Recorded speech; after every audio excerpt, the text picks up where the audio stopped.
एक नाबालिग बच्ची का सामूहिक बलात्कार किया गया था। मुख्यमंत्री जी यहाँ खड़े होकर राजनीतिक स्पीच में उस बेटी के अपमान का तमाशा बना रहे थे। बागपत के एक बच्चे ने न्याय नहीं मिला सर, आत्महत्या कर ली पार्लियामेंट। दोस्तों फिर से आ चुके हैं एक और नई वीडियो लेकर। आज की वीडियो में देखने वाले अयोध्या हत्याकांड पर चंद्रशेखर ने भरे सदन में सीएम योगी को दिया बहुत ही करारा जवाब। वहीं पर चंद्रशेखर ने भरे सदन में दलित और मुसलमानों को लेकर कही बहुत बड़ी बात। चलिए देखते हैं वीडियो। चंद्रशेखर ने भरे सदन में ये भी कहा कि धर्म के नाम पर धंधा और लूट नहीं होनी चाहिए। चलिए देखते हैं video. Original video link description में। चलिए वीडियो शुरू करते हैं। पुलिस ने मार दिया। सरकार को चेतावनी के तौर पर कहना चाहता हूं, सरकार अपनी आदत में सुधार करे, वरना इसके परिणाम सड़कों में बहुत भारी होंगे। इस देश को ऐसा देश बनाना चाहते हैं जहां कुछ ही धर्म के लोग रहेंगे। धर्म के नाम पे धंधा और लूट नहीं होगा। में 3 दिन तक पुलिस ने कार्रवाई नहीं की। इसका खामियाजा एक बेटी को अन्याय के रूप में उठाना पड़ा और मुख्यमंत्री जी यहां खड़े होकर राजनीतिक स्पीच में उस बेटी के अपमान का तमाशा बना रहे थे। ये बहुत दुखदायी है।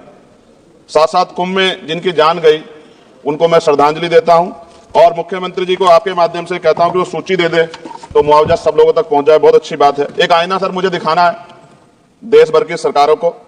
यही बागपत के एक बच्चे ने न्याय नहीं मिला सर, आत्महत्या कर ली पार्लियामेंट के सामने। जितेंद्र ने वीडियो को पूरा जरूर देखें, वीडियो आगे शेयर भी करें। वहां सोमनाथ सूर्यवंशी को पुलिस ने मार दिया सर। यहाँ पंजाब में सर अमृतसर में बाबा साहब अम्बेडकर की प्रतिमा पे किस तरह का अपमान किया गया। गोरखपुर में 2 दलित बच्चों की हत्या हुई सर। सूरत में एक दलित बच्ची को फीस ना चुका करने के कारण अपमानित किया गया, उसने सुसाइड कर लिया सर। झुंझुनू में राजस्थान में एक बच्चे की पिटाई की गई मटकी छूने पे सर दोबारा। कठुआ जम्मू में सर एक नाबालिग बच्ची का सामूहिक बलात्कार किया गया सर। साथ साथ सहारनपुर में भूमाफियाओं ने शमशान की भूमि को देवबंद में सर जबरन कब्जा करने की कोशिश की, गोलीबारी की सर।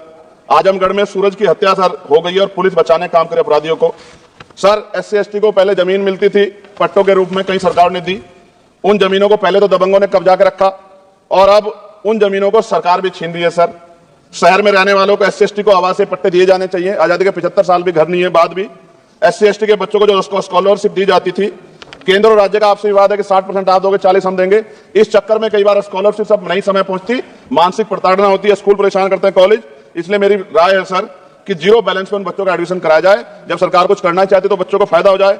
और देश भर में सर बहुत सारे छात्रावास बने हैं, लेकिन उन छात्रावास की स्थिति ऐसी है जर्जर जैसे हमारे स्कूलों की है। इन छात्रावास का जीर्णोद्धार कराया जाए, उनकी रख रखाव का ख्याल रखा जाए, क्योंकि अब देश का भविष्य तैयार हो रहा है। और ऐसी हालात सर स्कूलों की है।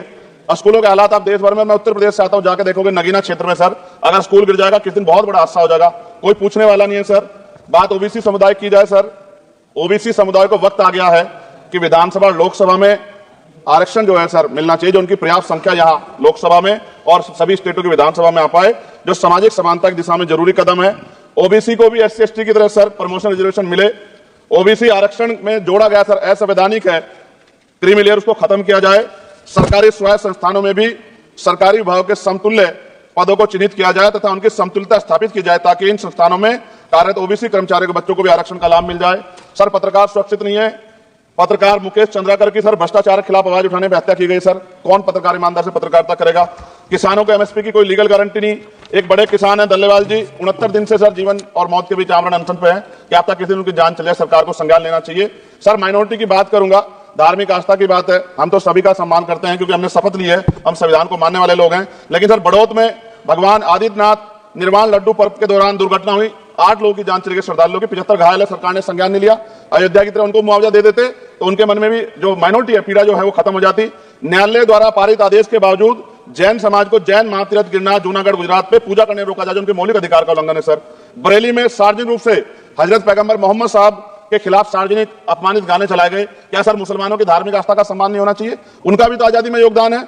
और इनको अपराधियों किसका संरक्षण है कि खुलेआम इस तरह गाने बजा के अपमानित कर रहे हैं। संभल की हिंसा में सर 74 लोगों की गिरफ्तारी हुई है और वहां के मुस्लिम डर के साए में है।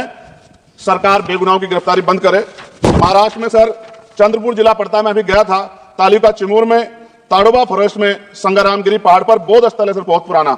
वहां बौद्ध भिक्षु को सरकार बिजली नहीं देती, रास्ता नहीं देती और इतनी बुरी हालत है। उनकी धार्मिक आस्था क्या है सर?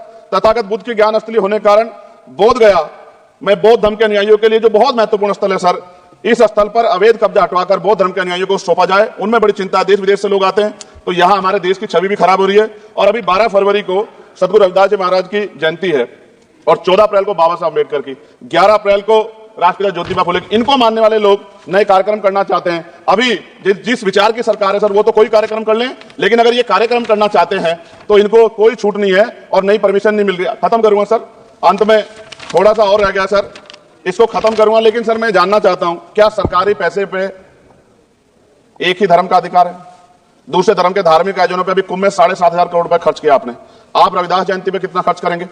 आप 14 अप्रैल को डॉक्टर बाबा साहब अम्बेडकर जिनकी जय जयकार होती है, उन पे कितना खर्च करेंगे?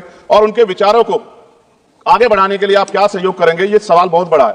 और अंत में सर, मुझे आपसे, आपके माध्यम से सरकार को कहना है सर, क्या इस देश से दलितों, मुसलमानों, पिछड़ों, आदिवासियों को निकाल देना चाहती है सरकार? जिस तरह से उनके अधिकारों को, स्कॉलरशिप को, उनकी पढ़ाई को, हेल्थ सिस्टम में कोई पैसा नहीं खर्च हो रहा है, क्या उनको निकाल के इस देश को ऐसा देश बनाना चाहते हैं जहां कुछ ही धर्म के लोग रहेंगे? सर मैं ये कहना चाहता हूं, देश सबका है, और अगर सरकार ये तय करके बैठ गई कि वो दलितों, मुसलमानों को, पिछड़ों को, आदिवासियों को निकाल देगी, तो सर ये संभव नहीं।